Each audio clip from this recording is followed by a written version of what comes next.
My biggest takeaway podcast. Will, man, thanks for coming on the podcast today, dude. It's a pleasure to have you. Obviously, us being inside some of the same space, and we have a lot of cool things to talk about. So I think we have a lot of business coaches, um, coaches that are looking to grow their business, going to definitely tune into this one. So I'm looking forward to dropping some knowledge bombs, man, and getting to know a little bit more about your story. So thank you. Dude, I'm excited. Thank you so much for having me on. It's always a good time talking with you. So I can't wait to dig in and hopefully share a little nugget here and there that could be helpful to somebody. Absolutely, man. So for those that don't know who you are, what do you feel like you do best? That is a great question. Um, I'm a business coach. I help fitness coaches launch and scale their online businesses. And I would say there's a lot of people who do that. And a lot of them are very talented in many areas. I would say that the area that I think I'm best in is helping coaches who are at that hump, who don't quite know if they're going to make it yet or not, helping them get to where they're full time. And it's a little bit of a mix of motivation and mindset coaching tied in with very tactical, applicable, what we call daily disciplines, to take everything that's very overwhelming and complex and make it extremely simple and trackable so that you don't feel overwhelmed. And so I would say if there's one skill I have, it is the ability to take something and make it very simple to follow and actionable so that all that overwhelm doesn't have to fall on your shoulders. I think that's very well put. I think there's a lot of coaches, and I'm sure you can agree with this, and it's that they come to me or you, and their fitness is together. They show Yeah. up, they do the things, but when it comes to business, it's like, well, I'm not sure what to do, so I'm going to do nothing. Yeah. And it's like, which reads me to my biggest tagline is that if you'll treat your business like you do your fitness, you'll get 1% better every day. And it's like often I think so many people are so scared to take action because like, well, I just don't know what to do and I don't want to look like an idiot. It's like, well, when you walked in the gym for the first time, you looked like an idiot. But no one just sit here and points a finger at you. Like, what are you doing? They provide help. They come in, you learn, you ask questions, right? But if you just stand in the corner, no, your squat's never going to get better. All right. You got to put in the reps, you got to inquire, you got to ask. And so, yeah, I think for those that are trying to get past the hump or trying to figure out, is this what I want to do full time? Not for those looking to make a side hustle, right? Because I don't think Right. we help those people. But for those who are looking to like, I mean, this is like something I really want to like dive in and do, and I'm willing to invest to figure it out. Um, yeah, I think action is definitely needed to make those things happen, and I think the daily discipline is a really cool feature that you guys do. So that I'm not sure for the person that says I don't know what to do. Well, like do these things every single day, and then Yeah. we're going to get that 1% better. So I think that's a really Yeah. cool concept. I think it's a very easy way to I love your concept of tying it back to fitness because I think that all success in life ties back to fitness and self mastery at the very beginning. So most people that's their first time they really win in life, where they Mm-hmm. really see that kind of transformative power that they hold, and it's in their own health. And then when you go into business, it is the same exact thing. And there's so many correlations that if you can help them mentally tie in what they're doing in business to what they've already done in fitness, it helps make more sense. And one of the biggest things is like what is measured grows. And if you can create a system where you're measuring even the smallest thing, you as a business owner, you as someone who's trying to see hope in this vision, being able to see it grow week over week, month over month, it gives you that excitement to keep going. And it's the same as it, like you said, starting your fitness journey. Like you're not going to lose 50 pounds in week one. But as a fitness coach, you help someone track their measurements, their weight, even just how they feel, how their clothes are fitting. And they see those little adjustments, those micro wins. That's what carries them through to that big end goal. And it's no different, right? If $10,000 a month is this big end goal you have in your head, you can't be shocked when it doesn't happen month one. But you can get there so much faster if you carry out that same game plan and you just focus on those very key things that you do on a day-to-day basis. And I'm sure for all of our fitness coaches out there, when you boil down what it is you tell your clients to do, it's really simple. There's probably like 2 or 3 key things that if they just did that every day, you'd have star clients. It's the getting them to do that every day and making it fit into their lifestyle and make it comfortable. That's where the magic comes in. So the good coaches are able to figure that out. And it's the same thing in business. Our ability to help you fit this into your lifestyle and help you develop the skill sets to be able to overcome, what those that next level of hurdles, those next level of limiting beliefs, of self-sabotaging thoughts, or just patterns of bad behavior that are holding you back. That's what gets you to that next level. It's not some secret trick or tip. It's that ability to do the very necessary things daily and do them well. Yeah, and I think, to piggyback on what you just said, I think that just like your client that is seeing progress and seeing results, and then things slow down, that's when it comes in. Okay, so now this is why they've actually hired you, is to help them make adjustments, to implement different type of strategy. It's like, we need to adjust this, we need to adjust that, we need to increase this, we need to tone down that. And I think in any type of coaching, that's where it really boils into as well. And so when it comes to getting over that hump, whether it be in fitness, whether it be in business, different people bring in different tactics, different strategies to help you make those adjustments to get over that hump or to get unstuck, right? I think that's where a mentor comes into play the most, is when we're tired of beating our head against the wall. Right? Absolutely. And I think too, it's like there's seasons in life. You don't progressively overload indefinitely. You have deload weeks, for your coaches out there who are really into programming, this. You know that there's mesocycles you take your clients through and you progress them. And then sometimes you have to regress them. And other times you have to, go through pretty systematic deloading weeks. And that's all part of the process of going further and breaking through plateaus. And it's the same in business. I think a lot of us get in this mindset of like, oh, we'll just do this one thing and it works and it'll work forever. And this is the secret sauce. My squat will be 315 this week. It'll be 405 the next week, and it'll be 500 by the end of the year. When it comes to when we're looking at things in our business, and we just know from experience that's not the case. And I think that's the biggest thing with a mentor is hire someone who's done what you've wanted to do, not just because they've done it and they've gotten the results, but more importantly, they've seen the seasons. There's a cyclical pattern to everything, and they're going to know when you're coming towards kind of the peak of one of those cycles where you're going to feel like you're on top of the world. And they're also going to be able to help you kind of pace for the fall off of that, where you go into a season where, okay, that worked for a while and now it's time to adjust and pour back into a different side of the business and adjust the strategy. And in that regression, it's going to feel like maybe you're losing. Having someone in your corner who's telling you that's okay and it's all part of getting to that next level is huge. And I see so many sticking points with coaches. $5,000 per month is a huge sticking point. 10,000 is a huge sticking point. And those first couple are huge sticking points, and everything you do at those levels, it works to get you to the next level. And then it becomes the exact thing that keeps you stuck there. And it's scary to let go of that vine, because that's the one vine you've held on to, and probably the only one that's kind of held up this baby business in the air. And so to let go of that, everything you knew, to grab the next one, is nerve-wracking, to say the least. But that's why there's so many coaches in this space. And I think it's a good thing, is because you're just asking someone for help who's a couple vines ahead of you, and they know which ones to grab onto. And I think that the peace of mind that comes with that is huge. And that peace of mind will also come from knowing that your coach has been down that road. So when you're working with someone, work with people who know things in and out. Like that's why I work with you, Mike, is because I'm like, hey, I'm not an expert on the intricacies of the behind the scenes of the funnel stuff. And so I partner with people like this who know that and who are expert there. And better than anyone else kind of the seasons and the trends that come and go with this, and how to navigate those, and what's normal, what may look to me like everything's falling apart. You're like, oh no, this is part of the process. Yeah, I think that's a really key point that you point out there. Knowing which vines to grab. And I'm sure you can attest that a lot of coaches will have their best month ever, and then they're expecting the next month to be also their best month ever. And it's like, well, no, it's usually like it's, 2 up, 1 back, 2 up, 1 back. Like, and there's the seasons of things to growth, right? We want to make sure we're trending in the right direction over a quarter, or a 6 month or a year span. But at the same time, like, you just can't always I say never. There's a few people that we all know that inside each business, you're like, how do they just keep crushing it? Yeah. Like, even I'm shocked, right?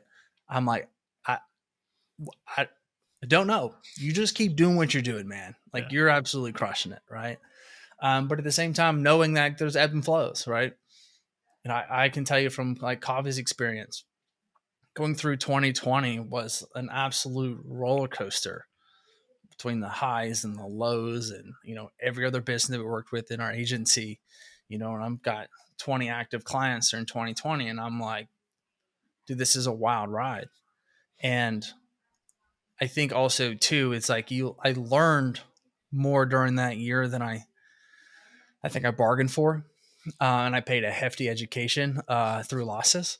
But at the same time, it was really fun to see what the market's capable of doing, and it also just tells me that at any given point, a business can flourish or a business can crash. Yeah. And I didn't hire my first mentor, even though I was doing business and was able to do a lot of money, until towards the end of 2020. And it was completely irrelevant to the business that I was in, but it was another mentor, Yeah. or a mentor essentially, that allowed me to see how the inner workings of people above me and what their mindset was and what they really focused on. What got you in the business coaching?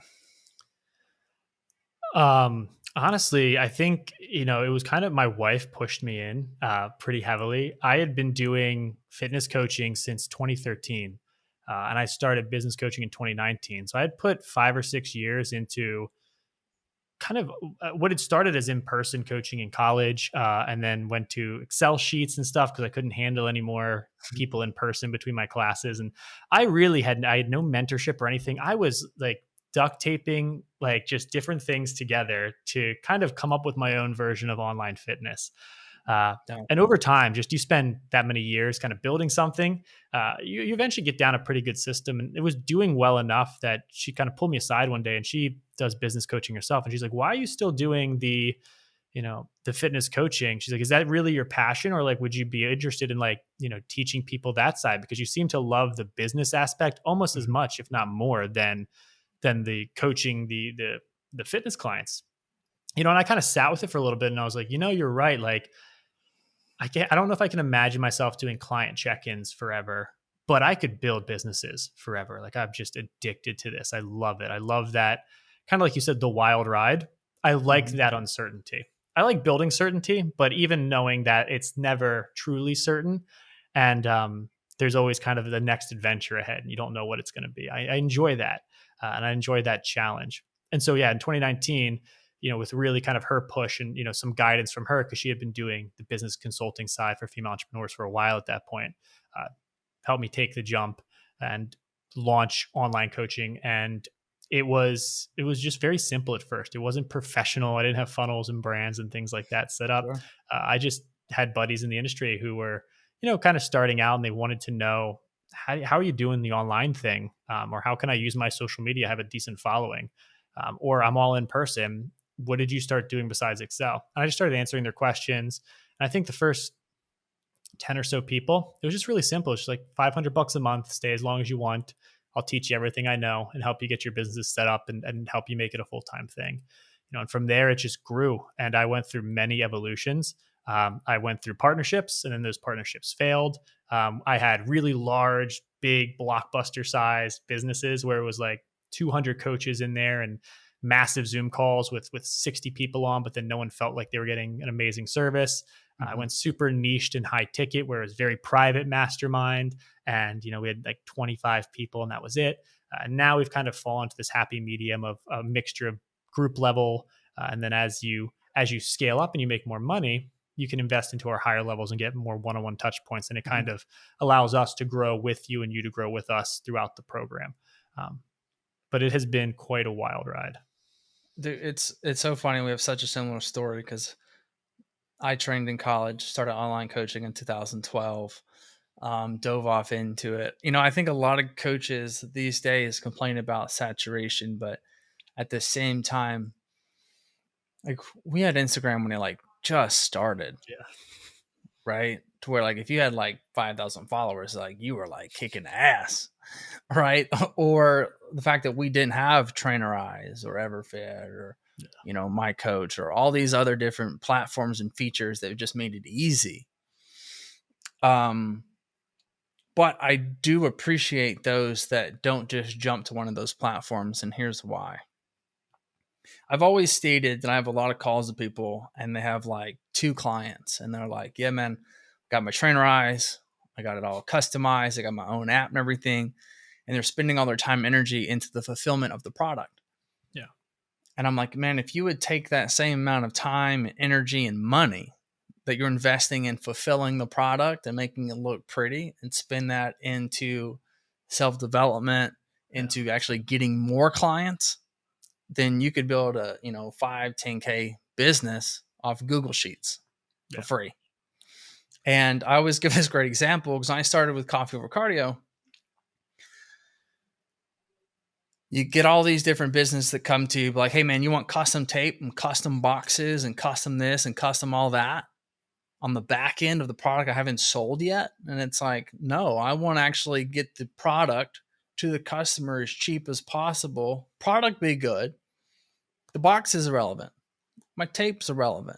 How fancy my card on the inside is irrelevant. It's all the things that we think are really important, and it's not until you have the wiggle room to make those things important. But if you'll spend that time, energy on acquiring the customer, then the retention will come in time. And I think there's 2 main focuses in business, right? You have acquisition and retention. Which one do you spend most of your time focusing on? In the beginning, I think it needs to be acquisition. Yeah. At some point, you need to start to make that transition into retention because it's a lot easier to keep a client than it is get a new one, right?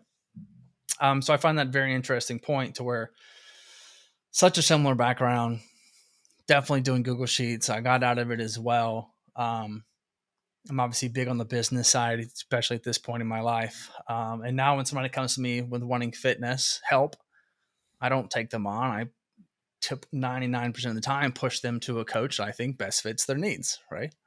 Because I do enjoy this side of it more so than keeping somebody accountable to the macros. Just plain as that, right? So odd question for you. Shoot. And it usually gets everybody. What is the biggest takeaway that a client has taught you? It's good. I got 2. I've got a positive one and a negative one. Okay. So one of the negative ones that I think was a huge benefit to me as a coach, and it helped me we call them ULPs from Gay Hendricks' Big Leap, upper limiting problems, little beliefs that we hold that kind of limit how well we think we can do. And sometimes we don't even realize it. And I had this belief that it was kind of my responsibility for my customers to win. It was my sole responsibility to ensure the success of everyone who came in. And I had this one guy who he was really struggling, and I knew he was struggling financially too. And so this was when the program cost quite a lot. And I gave him like huge discounts. I did everything I could to bring him in. And then I poured into this guy, because I was really rooting for him. And I gave him probably like an unethical amount of like extra treatment. Like it was not fair to like the other clients doing this for him. And I watched as he just did not implement or put in any of the work. And I kind of felt bad as the coach because I realized I almost set the expectation that things were going to be given to him or done for him instead of inspiring him to take his own action. I took away from him the ability to find a way to invest in himself by like giving him these huge discounts. And the biggest takeaway I took from that was you have to hold frame and you have to hold boundaries with your clients because you owe it to them to let them complete the journey the way it's designed to be completed. If you try to cut corners for them, even out of like a very empathetic heart, like I really like, it's corny to say, but like I like coaching a lot. I like when I can show someone something and it works for them and watching that like light in their eyes where it clicks and like, oh my gosh, like I can do this. I live for that. And I realized that I was chasing that to the detriment of the people I was trying to help by not allowing them to struggle or go through some of the hardships. And so that was a huge takeaway for me. It was not my responsibility for the client to be successful. It was my responsibility to give them everything they could be to be successful, but it was still on them to implement. So I think that was a huge takeaway for me. And then that allowed me to be have much better boundaries in how I set up my coaching, hold the coaching in a higher regard, hold people to a higher standard, and lead with more authority. And really be like, hey, this is our program. This is how we do things. If this is a good fit for you now, awesome. If it's not, that's okay. There are other places out there where you can start and build up to something like this. And down the road, I realized that actually is that's me being a better coach to them rather than trying to force something on them early. Right. I think I had a positive one in there too. I think, yes. I think the biggest positive takeaway I've taken from a coach is or from a customer or client, is don't be overly rigid with your formula. I think some of the best ideas, some of the best pieces we've added to our curriculum, some of the best marketing strategies have come from clients who I've shown the principles or the frameworks to, and they have expanded on them. I tell some coaches when they come in, I'll tell them upright, I'll be like, you have the entrepreneurial X factor. Because some people have it. It's this just genuine curiosity where they take what you tell them and they're like, okay, that's cool. I'm going to do all of that. But I'm also going to do like some more. Like I'm going to take that idea, I'm going to build off of it and make it my own. And if you don't allow your customers to do that, if you don't allow them to kind of take that next step and pursue it further, you kind of snuff out that spark in them, that excitement. You want customers who are genuinely excited to take what they're learning and grow from it. And so the biggest takeaway I've taken on the positive side was some of the best ideas, some of the ideas better than the ideas that I had come up with or figured out in my time of coaching have come from, working to help my clients expand their mindset and encouraging them to chase after those things. And, at the risk of it not working out, still being like, hey, yeah, if you want to try this, let's go for it. I can't guarantee it's going to work because I've never done that, but let's go for it anyway. Let's try it out. Yeah. No, I think that's a really great piece. One of the things I try to get a lot of our coaches to understand is that it's not the what, it's the why. And a lot of entrepreneurs, coaches, I don't care what it is you do, you wouldn't be in the position you are if you didn't have some creativity to what it is you do, to see things from a different angle. And I find I'm a very creative guy. I'm not great at organization. I'm not great at structure. I think I have good ideas. And then sometimes I can implement those, and sometimes I need a team to implement them. But being a guy that's creative and likes the ideas of things, I think it's really great that if I could understand why it is we're trying to accomplish it, that I can come up with a bunch of different ideas to accomplish that why. I'm going to give you 5 different examples of what the what is going to be. And so sometimes I think as being super rigid, like a meal plan that's like fixed, only this type of chicken, only cook this type of way, doesn't teach a person they need protein. Teaches a person they need dry chicken breast that's boiled at 2:30 p.m. It's like, well, that's a what, not a why, right? Yeah. And so getting them to understand, like, there's more than one way to skin this cat. You just need to know why we need to do it. Then you're able to essentially move forward in a positive direction. So I think any coach that doesn't,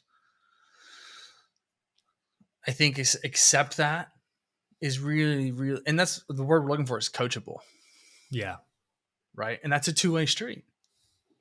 I need you to listen to what I say, take it in and implement. And I need to take what you say, bring it back, mull it over, try to figure out why you said that, not just what you said, and figure out how I can implement for the next person to constantly be evolving. Yeah. I think as well as anybody that this industry is changing every day. From the coaching knowledge that's constantly put out by amazing people, not by our education system, but by other individuals, and then marketing strategies on how socials work. Also, something that's not inside of our education system. Marketing is a waste of money, but that's another podcast. But figuring out, like, what's constantly changing, what we can do better here, what we can do better there, and implementing. Um, let's dive into some value, as I think that me and you can come together and give a lot of good shit here. What's your favorite platform for people to work on as far as getting clients and getting leads in their business? It's a good one. Again, multi-part answer to this one. When you're just starting out, you want to focus on something that is short form, where you can get virality and trending while you develop your skill set. My favorite personally right now is Instagram, because it's a nice combination of short form video content with solid messaging features. You can get more virality on TikTok, but it's very hard to connect with clientele there. And it's a tougher price to customer ratio. You're not going to be able to charge very high ticket, and you're not going to be able to convert a lot from the views you get. Same thing with YouTube Shorts. Again, that can push people to long form content. But if you're just starting out, save long form content for a little bit later. You need to be able to create content and practice your craft in a way where it's very repeatable. Mm-hmm. If you can, it's like going to the driving range versus, practicing by playing 18 holes. You're only going to get 18 drives on the course if you play it in the long form. If you sit at the driving range and you hit 100, 200, 300 balls, you're going to be able to rep out much better and get better at the craft of swinging it. And it'll apply to the long form in the end. So when you're a new coach who's starting out, yeah, thank you. When you're a new coach who's starting out, I would definitely recommend Instagram to be the platform to practice on. And like you said earlier, there's this idea that the market is oversaturated. And my main response to anyone who tells me that is, I said, it's fantastic, because it is oversaturated with a ton of coaches who do not know how to create really good content around a coaching program. Which means that when you create good content that is properly created, adhering to like proper marketing principles, it sticks out like a sore thumb, because people are kind of so used to getting the same watered down version of stuff. When your content is created and crafted intentionally, and there's a strategy behind it, you stick out in a sea of oversaturated but undervalued or undervaluable content. So Instagram, I think, is a fantastic platform to be a testing ground, a practice ground. You can create a bunch of reels, and in a week, no one will remember what you posted. But if you get one or two that pop off, and we have it all the time with our coaches, I call it the popcorn effect.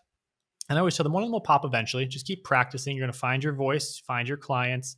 Instagram is always looking to match what you're posting with an existing audience. And there's existing audiences out there for everything. You just have to find how to get your content matched with them. And if you're consistent in a place like Instagram for 60 or 90 days, eventually one of your posts will pop, and that might be 10,000 views. It might be 100,000 views. But when that happens, when everything's set up correctly, it can double or triple your business overnight. So I would highly recommend getting consistent on those platforms. And that's the biggest key. There is a credit score to platforms like Instagram and Facebook. And very similar to your credit score, they don't care how many payments you make. It's when you miss payments that it really gets dinged. Same thing. If you set up, just commit to being like, hey, it doesn't have to be fantastic, but I'm putting out a reel a day. I know so many people who put out a reel a day. They didn't even know what they were doing. They were just like, I heard this Reels thing is big. I'm going to put out a reel a day. They didn't have a product or anything to sell. And now they teach other people just how to put out a reel a day. And they make, some of them, hundreds of thousands of dollars a month on courses just for that. Mm-hmm. If you already know what you're doing, just get really good at teaching exactly what it is you would teach your clients in your Instagram content. Form reviews, diet advice, nutrition advice, how to drink on the weekends and hit your calories. There is hundreds of thousands of ideas. And if you don't know what they are, just type them into ChatGPT and ask for a list of 50 ideas for whatever it is that you're teaching. And you have infinite real advice. Getting good at that will teach you how to market. It will teach you how to write good copy. That will teach you how to farm interest from your clientele. And then as you do that, you'll get calls. Those calls, you can then hear objections. You'll hear exactly why people aren't ready to sign up yet. And then you can go and make content about that. And all of this builds over time to where you'll be making enough money organically through doing this process that then you can afford to do ads. And ads, people think are this magic pill. It is the exact same process. And if it wasn't working for you organically, it will not work for you if you're paying for it. So right. Is this kind of, there's a right order of operations to this. I think Instagram teaches you from the very beginning, here's the base layer of messaging, copy, and graphic design to create converting material online. Do you like Facebook? I do. I like Facebook for the communities. You're not going to, a broadcast channel on Instagram, a messenger chat on WhatsApp will not be able to maximize the value that a community has. One of the Agreed. Facebook groups that we launched has 300,000 members. It alone is a standalone business. We can run a promotion in there or email the email list associated with it and do tens of thousands of dollars in a day by leveraging that organic audience. And there's an organic growth factor to them as well. They are a long play, though. That is one of those things where it's investing your time. I like to think of Instagram as your kind of your cold outreach to a hot lead. We literally did a training on this today, so it's fresh in my head. It's about 10 to 20% of your 1 to 2 out of 10 people who you reach out there might be interested enough to have a productive conversation or book a call. The other 8 or 9, they might be warmed up, but they're not ready to make that kind of leap yet. They don't know you enough yet. They need somewhere where they can be nurtured. And that's going to be a Facebook group. And being able to take your entire sales process and deconstruct it into content that is kind of like a very long and elongated sales process delivered through a Facebook group will warm up that community extremely well over time. And I think that is the biggest difference I see between a 6-figure coach, someone who starts getting up there doing 8,000 to 10,000 a month and they kind of get stuck, versus those coaches who start pushing towards 7 figures where it's all of a sudden they're doing 50, 60, 70. You hear it all the time. The coaches are like, oh yeah, I'm doing like 10K per month. Then you hear other coaches like almost at 100. And it's like, well, what's this giant gap? Like, why are there no coaches in the middle there? It's the coaches who have leveraged that nurture sequence. And I think Facebook groups are probably the best for that. Those start to just give you such organic lead flow that the leads start coming to you from that versus you constantly doing that outreach that you built the business on initially. I like it. I think that's really great advice. I'd have to agree with that. I do like Facebook, the personal page for fresh beginners. Understanding that on Instagram you have followers and Facebook you have friends. Basically what that means is that those that you're friends with on Facebook, odds are you have more of a personal relationship with. It's true. In today's society, if you're in shape, then odds are your friends are not. With that being said, everyone's going to look up to the person that was in high school who's in really great shape. And they might like some of your content or they see you from afar. But whenever we go into announcing that, hey, I'm doing online coaching, those that trust you and know you are going to be the first ones that typically reach out. And I think a lot of times, a lot of people don't use their personal Facebook because they're embarrassed to state that they're a trainer because the imposter syndrome sets in the beginner stage of who am I to say I can do those things. So oftentimes I see a lot of people create a secondary Instagram page that they essentially start from scratch. Yeah. And I'm like, why are you trying to sell to strangers when you have 1,000 Instagram followers that already follow you and you've got 1,000 people on Facebook that already know you? It's like these are trusted sources that you already have access to, but yet you were deciding based off your insecurities to go start a whole new page and have to start from the bottom, which I believe you can tell me very difficult to do versus just tapping into the audience you already have. It is amazing how easy that is. In our program, we have our first section is called quick cash posts. We tie that in with market research. So we help you kind of revamp your offer, number one, just to make sure it abides by the classic rules of what a good offer should have. Because a lot of people just don't know. So we kind of help you get that structure. But the first thing we do is quick cash posts and market research. Because that we found is like you don't need to meet anyone new. You have almost a full-time income just sitting in your connections, in your contacts book, in your Facebook friends list. A lot of our coaches are younger, so we do a very similar thing. But we have found that Snapchat is kind of the next generation's younger coaches, and a lot of people didn't know that was a big thing. But when they kind of announce that on Snapchat on their stories, we've seen coaches do a ton through there. But the similar idea is leveraging that initial friends group of people you've been connected with who would look up to you as, oh, I remember Mike. Mike's the fit guy now. Like, that's really cool. Like, it's time for me to turn my life around. I should probably hit him up, or, he's offering coaching. I feel comfortable talking to him. Before you even launch your offer, we teach you to launch it at half price to just like friends, family, and connections like that. And you hop on a market research call with them. You ask them, they basically tell them, hey, we're launching this program, or I'm launching this program, and it's going to be this price, and this is going to be the length of it, and this is what's going to be in it. And you kind of ask them back and forth, like, do you like this? What would you add? What would you take away if you were trying to make a transformation like this? And then at the very end of the call, you say, hey, no pressure, but by the way, if you want to join and help me, I'm doing it half off for all my friends and family and local people. This tends to book out 5 to 10 initial clients for our customers. And it's so nice. One, it's half the price you're going to run it for once you fully scaled it up. So you don't feel stressed out that you're charging a ton of money and have to come up with this huge delivery scheme. Number two, it's your friends, it's people you know, and you've already opened up the communication channel to be like, hey, we're kind of collaborating on this. Like, let me know if something's off, or let me know if there's something I can adjust. They feel comfortable telling you things in the program that need adjusting. It's not someone off the internet you don't know who you have to worry about being judgmental of the quality of the program. And so you get to refine the program while you make money. And oftentimes this is like $2,000 to $5,000 per month. You're almost already at a full-time fit coach level just off of the market research and leveraging some quick cash posts to the people who are in your network before you even have to go out there and hop on the phone with someone you don't know yet. And it gets call reps in, it gets people in your program. You have social proof, you've got people doing testimonials. And if they're not willing to pay, you can even bring on a couple of them for absolutely free and just have them agree to do some referrals to their friends when they're done in a video testimonial. You will have a fully built out, authentic business with just friends and people you know who you're comfortable with before ever having to go, quote unquote, to market with it.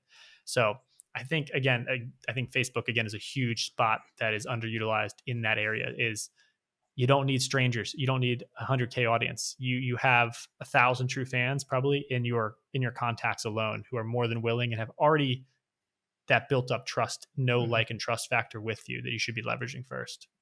What do you suggest coaches that are starting out? What's your price point that you think that coaches should start with? Yeah, I think that the ideal price point for an online coach, at least the price point that we've found, we have a little pricing index that's years you've been doing this or months you've been doing it, and then industry standards, and then what we call features above industry standards. So kind of as you build out your unique mechanism, which is a fancy way of saying the formula that makes your coaching a little bit different than others, that mix of mindset and how you do nutrition and how you do workouts. There's kind of an industry standard. And then as you push above that, you can charge higher. The ideal price point, if you get everything up to kind of what most coaches are going to have as their industry standard, and you've been doing business for about 6 to 12 months now, is $500 per month is a really ideal price point. Now, some coaches we have push higher than that. They'll do $750 to $1,000 per month, but they're adding in a lot more to that program. And we tell you, hey, start off at half that and run it as that half off discount. Start at $250 per month, load coaches in every 5 to 10 or load clients in every 5 to 10 clients, just bump up that price $50. And we have a lot of coaches who they don't even want to push towards the 500. They'll get right to 350 and they love closing 100% of their sales calls. I've got a guy who he'll check in every week. And Matt, if you're watching this, you know who you are. He'll check in every week and it's like, I'm 7 for 7. I'm 8 for 8. I don't miss. Could he probably charge 500? Absolutely. And he just finally bumped up his price to 400 because he's at 120 clients, I think. So he's like, I need to start optimizing my price, but he loves it. And so it is really up to you. I would say 250 is a good price point to start at. Anything below that, you're really underpricing yourself. You're not going to get a good investment from that person for their time and energy. You do them a disservice by going any lower than that because they won't take it seriously. You need it to be an extra payment. They need to see it as a car payment, in their lifestyle to make them want to pour into it. And it's going to hold them accountable when some of that motivation fades. That motivation or that financial commitment will kind of keep them tied to it in some way. I think I say that all the time. I think it's a really great point. I always make the references when I'm on a call with a coach and they say they charge $100 or $150. And I say, okay. I was like, your relationship? Yeah. Married? Okay. Yeah. And when's the last time we went on a date night? Friday. What'd you do? We went out to eat, took the wife out. Okay. How much was it? They're like, about 120 plus tip. I'm like, okay. All right. So we were at about 140-ish bucks, give or take. Yeah. Okay. So what you're saying to me is that for a price of you going out to eat for 2 hours where you just picked up your credit card and just swiped it, you want me to change my life? You want me to change how I eat, my entire routine, my habits, my cooking. And I got to go to the gym. Like, you want me to change my entire life for the price that you just swiped a credit card for? How am I going to actually adhere to that program? I go, let me change it around for you. If I gave you, or let me say gave, that's the entire purpose of this, is that you're giving. If you went and bought a new 24 Escalade, blacked out, murdered rims, nice, would you clean it every day? Make sure those rims don't have a single water droplet on them? Absolutely. Would you take the same care to the 94 Corolla that had 212,000 miles on it? Probably not. You might say you do, but we know you're not going to. Just like those Gucci shoes. You pull them out of the box because they just don't just sit on your shelf. They have a box they go in, of course, because you value them. You know if it's going to rain before you even think about putting those shoes on because you check the weather. But the Nikes that you bought last year, you just put on to go to the gym and you don't check the weather because you don't care. You see the difference in the correlation of valuing something and adhering to it because there's money attached to it. So when you understand the value of the product, and you are a product, I want people to treat you like Gucci shoes, not like Walmart shoes. I want you to be the 24 Escalade, not the 92 Corolla. Do they both get you from point A to point B? Yes. But how do you feel in the experience is how the person shows up for themselves in that experience. Because there's not many people that will spend $500 a month on coaching and not follow the program. Which I also think leads to a really great point for me and something that we teach. I know not everybody teaches this, but I'm a big advocate in phone call check-ins. And I prefer starting out bi-weekly, and then you can go to monthly as you become better. But I think it getting people to adhere to the program, we got to have them have a check-in process. And when I hear a coach come to me and say they have the ability to check in when they want to for these phone calls, it's like, okay, so if I don't know when I'm going to have a call with you, and I've got a birthday party this weekend, and I eat like shit, you think first thing Monday I'm going to be like, hey man, I need to get on a call with you because I suck? They're going to run and hide, and they're going to not tell you about it. Hopefully they get back in the game. Hopefully Monday picks around, the diet starts, and then they'll finally pick it up and then have a call with you or try to maybe book one. But most people are ashamed of the actions they take that go against and disappointing the person that they least want to disappoint, which is coach. Now, Yeah. Are they going to disappoint? Of course, you're always going to. That's why you need a coach, right? But we have to get them to understand it's not about disappointment. But I do know that if we had a call on Tuesday, you're probably going to check your actions Friday night. Yeah. Right? And so what it does is it keeps them accountable, knowing that here's the finish line. Because if you said that I'm going on vacation, you're probably going to diet really hard for those 6 weeks before you go because you have a deadline. Well, if your call and your check-in time is a deadline,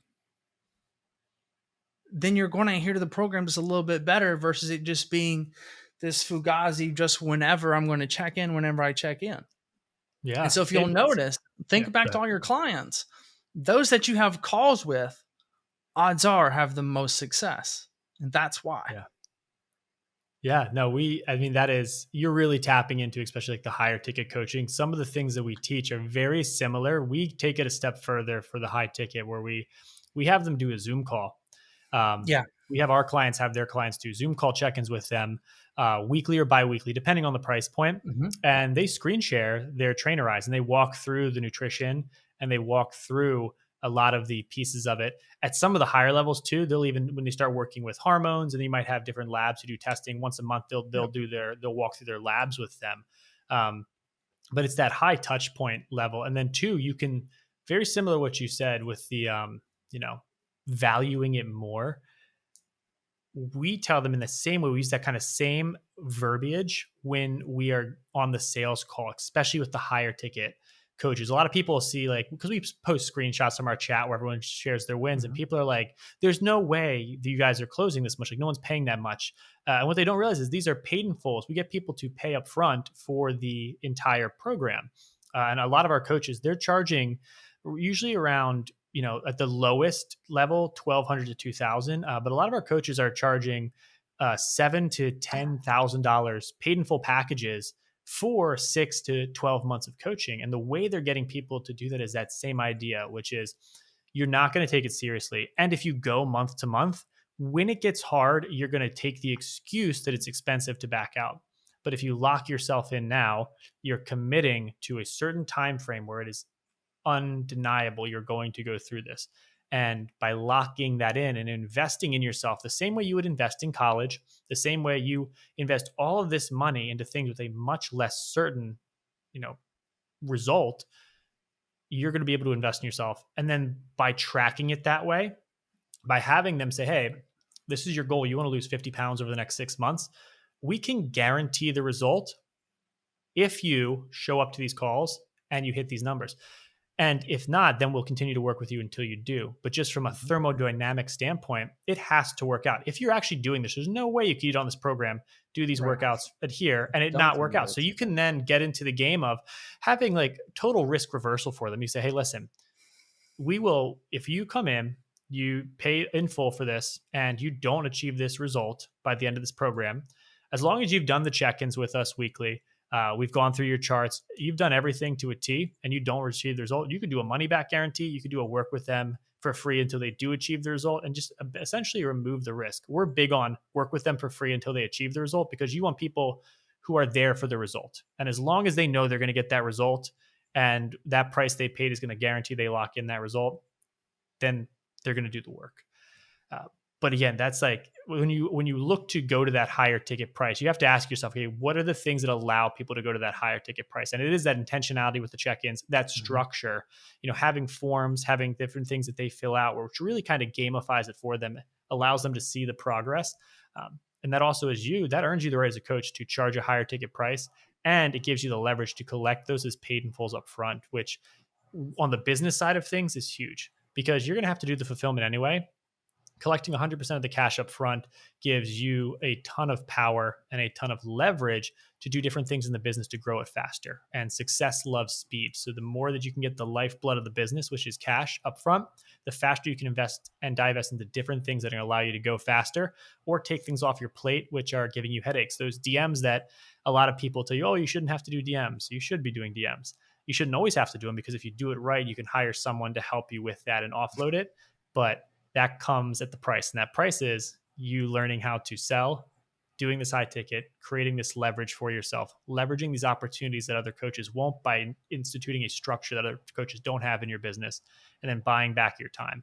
And that's how you see people start to gap. Those coaches you see that do 10, 20, 30K, this is what they're doing that's separating them from the coaches who they learned one or two things in a beginner program, and they've just continued to try to do those same things with no game plan of how they're going to build off of that. Yeah.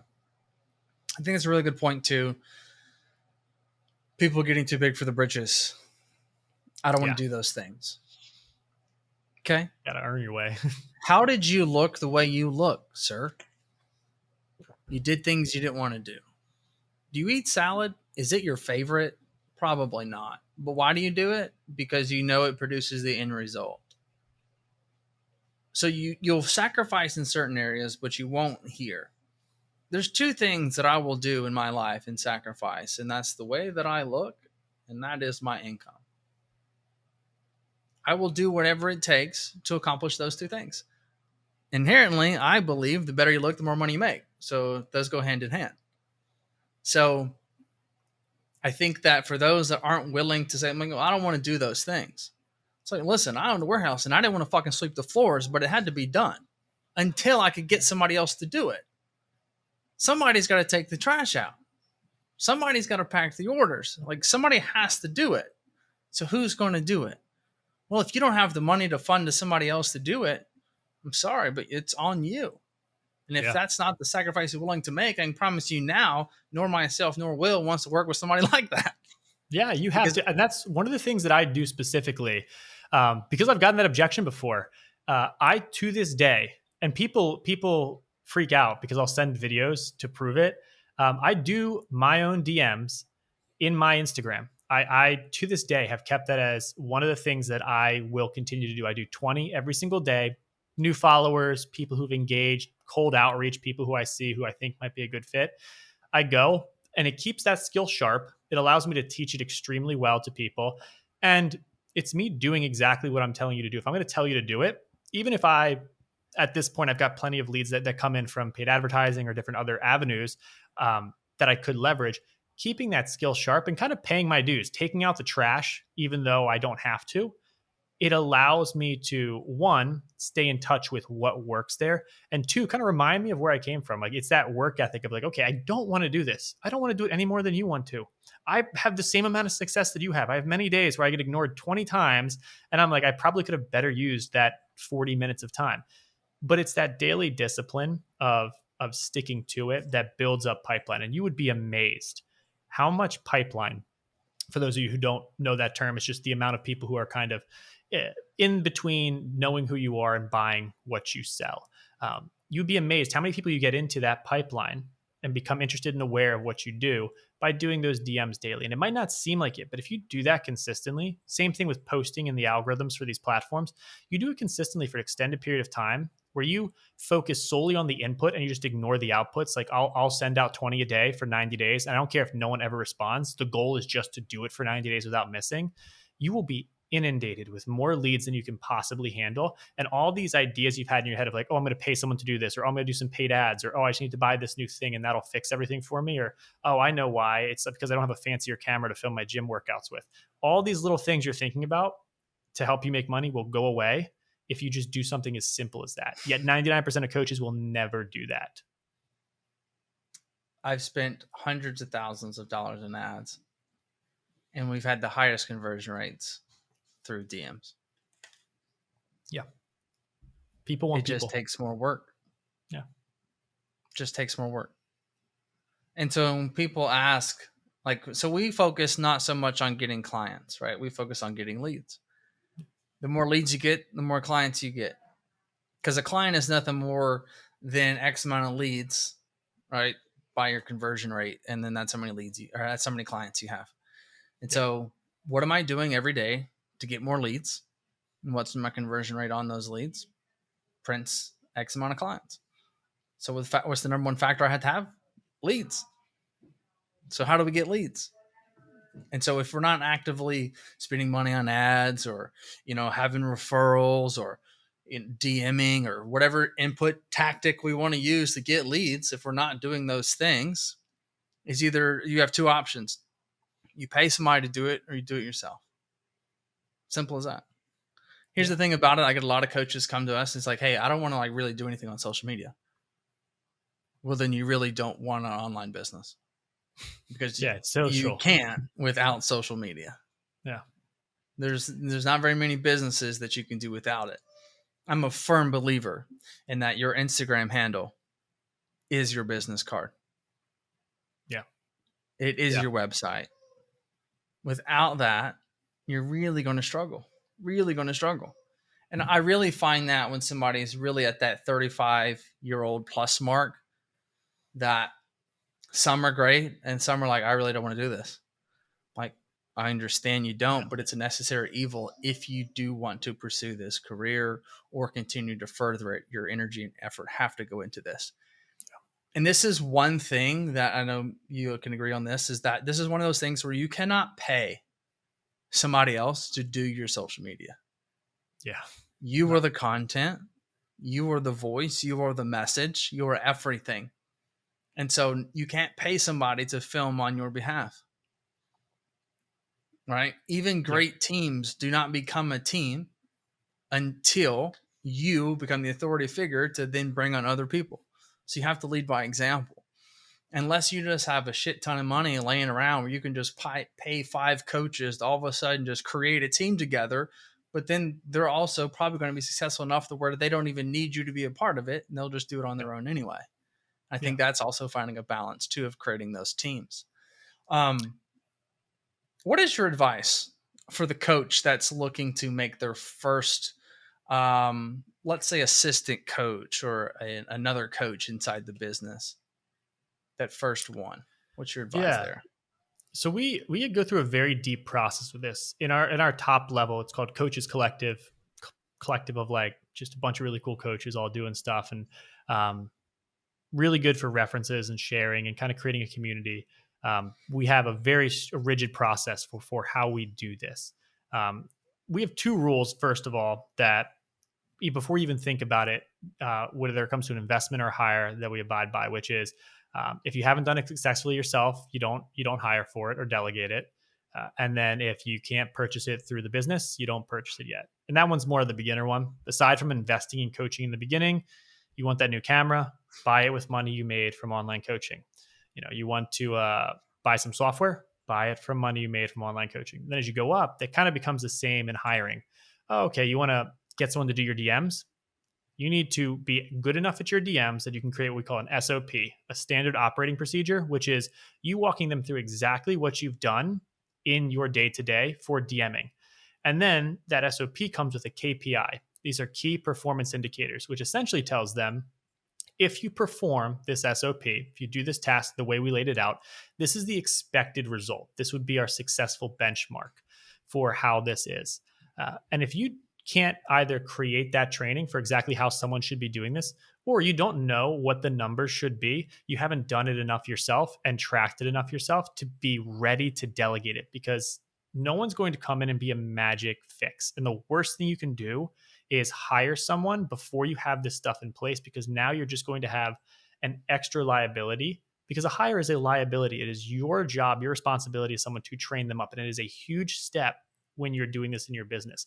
So you need to lead them. You need to be 100% in control and have a complete understanding of what you are handing off to them, be able to clearly communicate what it is you are handing off to them, what is expected of them, how they're going to check in and report what's expected of them, and how they're going to communicate what problems they are seeing and having in regards to hitting those expectations. You need to have all that set up before you bring someone on. And what's cool about this is as you go through and you begin to make this, you start to realize the holes and the gaps you have in your business. And sometimes this pushes back that hiring process 1, 2, 3 months at a time. But then when you go to make that hire, you get an A player. You get someone who comes in because now, number one, you understand a much better idea of who it is you're looking for, what kind of person is going to thrive here. So it makes you a better interviewer, makes you a better leader, a better hirer. And then for them, they come in. Imagine if you got brought into a company and because we're just kind of told like, okay, cool, now go post on Instagram. And when you start bringing people in, like they'll be under our coaching program. You'd be stressed out of your mind. You'd be like, okay, well, I don't really get anything for joining this. I don't know how to leverage this brand or name. But if you came in and you had very detailed video trainings of like, hey, here's exactly what you're going to do. And I want you to do this, this, and this daily. And this is how we do this. And this is how we do this. And if you do all of these things, this is the expected result. If you do better than that, awesome. We're going to even give you some bonuses. If you do worse, here's how to tell us, right? Come up with some ideas of how you think you might be able to fix it and present it to us and just say, hey, I'm not hitting these metrics. Here are the ideas I came up with to fix it. Let me know if any of these sound good or if I'm just completely off the mark and we need to like rework how we're doing this. That's going to get you a hire who understands how to communicate with you. They're fully educated on the process and they're up to date on the missions and values of the actual culture that you're creating. And we say when we hire someone, there's two types of hires. There's a skill hire and there's a culture hire. And you always want to make a culture hire. Anyone, especially in this online space with how rapid education is, anyone can acquire a skill to match what you need, unless it's a very specific hire, which would be really high level. It would not be your first. Anyone can match your skills that you need in a very short period of time. But you can't fix someone who's not going to culturally fit into your community. And so you need someone who shares the principles and values of your business coaching or of your fitness coaching business. And if you don't know what those are, you need to have those in place before you hire too. So a lot of it is all of this prep work, which is a very long-winded answer to say you need to be extremely, extremely prepped before you do this, because the biggest waste of your time and the biggest headache and the biggest struggle is making hires or partnerships way too early. They will drag on for 6 months and then it will give you such a bad taste in your mouth that a lot of times with coaches, that's the nail in the coffin. They like always stay at 10 or 20K and never grow that big brand that was possible because they made a bad hire early and it gave them such PTSD almost over like the hiring process that they can't go back into it. I often find that the biggest mistake that I see bigger coaches make is over leveraging themselves. to where we're doing 40 grand a month, but they're still only bringing home 6 grand. Yeah. And it's really disheartening. And I've been there. I've been there more times than I can count, because whenever you're trying to grow fast, you're constantly investing, right? Yeah. And so, give a great example. So with coffee, we spent $1.2 million in ads in 2020, which is like, wow, that's crazy. I'm like, yeah, it is. I spent a lot of profit, right? The company tripled in size, but I spent a lot of profit. I really lost a lot of profit, is what the better way to put that. And so I think that for somebody that's always had employees, I think that the SOP system is so important. I think you really nailed it on the head. And it's that not only what I want you to do, but how well I want you to do it based on those KPIs, right? So you're putting those things in the place. And so that way you're not always having to be like, hey, you're not meeting my standard. They know they're not meeting their standard before you have to essentially discipline them. Because what happens oftentimes is people's like, man, I'm doing a great job. And the business owner is like, no, you suck. And then there's this massive argument of because of expectations weren't hit. And KPI is really just expectations of what I'm expecting of you as my employee. But the truth is, guys, is like, if you're new to this, you don't know what that looks like. Yeah. And that's a really hard piece about it. And because I'll tell you, I've hired people and I've thrown them to the wolves because I didn't put an SOP in play. I'm spread too thin to even make one. And then it's like, okay, well, if you don't have an SOP, you sure as hell don't have a KPI on what you want them to do. Or you have the KPI, not the SOP, and they're wondering, okay, boss, but what the hell do you want me to do and how do I do it? I'm like, I don't know, figure it out. And I've had people rise through that, and I'm like, you're a hell of an employee. I'm keeping you, you're staying around. And others I like weed out. At the same time, I'm also gotten to a point now to where I will also give tasks to people with no instruction to see what that person's also made of. Knowing that I don't have an expectation here. I expect you to suck, but let's see what you do anyway. Go. Because it makes them have to come to the table. It makes them have to deal with anxiety. It makes them have to deal with situations that they're put in to test them for like, hey, I know I'm not giving you any direction here. I want you to just go with it and bring me what you can. Yeah. I think it's an important point too for employee retention, especially if you have people who have that kind of X factor like that. Is you don't want them to leave, and if they feel like they're trapped as an employee, they'll immediately feel like, oh, I'm just back in a 9 to 5. And so a lot of times entrepreneurs have companies that are made up of many other intrapreneurs, which is a way of kind of saying an entrepreneur who doesn't want to do it all on their own, but they still want to live that entrepreneurial lifestyle. They have the ambition, but not the risk tolerance. And so they want to have the structure to live under, and that added extra level of security that someone else is kind of handling the bottom line, but they also want that freedom to express their creativity. And so being able to give them non-expectation held tasks and let them thrive and have ownership over a process, ownership over a result, ownership over growing it, it allows them to feel like they're now part of it. And a big piece that we have everyone in all of our companies that we work with who have employees, one of the big things we have them do is like monthly, everyone comes together and everyone kind of pours into like, what's the vision? What should we be trying? The VA who handles DM outreach can pour in and talk about, should we be strategizing on this new platform? And all of that is dumped into the ideas kind of folder together and given equal looks at. And it allows everyone to really feel like they're part of something bigger than them. If you feel as one of the entrepreneurs or the employees that you are just as tied into watching AR funnels grow, then you are going to feel like it's your company as much as it is Mike's. And it's going to drive you to want to, you're going to be thinking about it when you're at home. You're going to be thinking about it when you're sleeping versus clocking out, right? And so the more you can put in place to give people ownership in the business while still giving them structure, the more it's going to feel like a family and the less it's going to feel like them punching a ticket. And I think that goes back to, you can throw two things at a problem. You can throw money at a problem or you can throw strategy at a problem. And I'm a big proponent of throwing strategy at a problem. One, because it takes ownership to figure out what that strategy is going to be, which means you have to go and try to figure it out yourself first. And then once you have some semblance of how it's going to work, only then do you hire someone to then apply that strategy and see if it works. But they're not going to come up with it 99 times out of 100. You've got to come up with it, and then you got to help them succeed in it. And so if you throw money at a problem by hiring an agency, by bringing someone in, just hoping they fix it, you're just wasting your money. And more importantly, you're wasting your time. But if you take the extra time to create the strategy, or at least the proposed strategy that you think is going to work best, and you throw that strategy at it with a good person behind it, you have a much higher likelihood of it succeeding.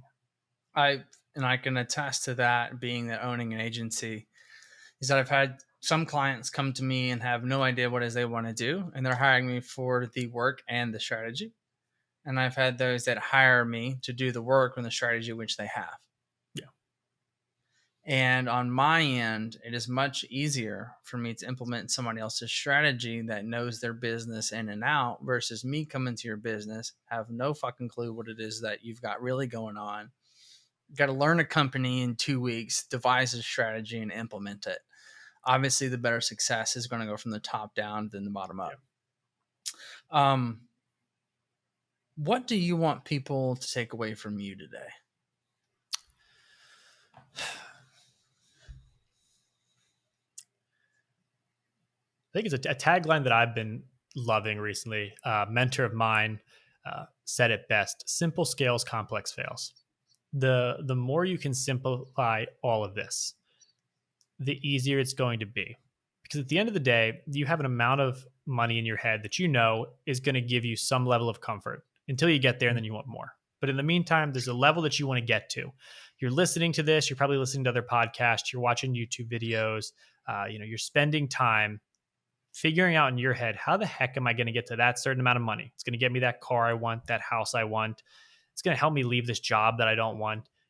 And you can get so distracted by shiny object syndrome. Every YouTube video is a different idea. Every tweet is a different way to make quick cash. It's going to get you a little closer.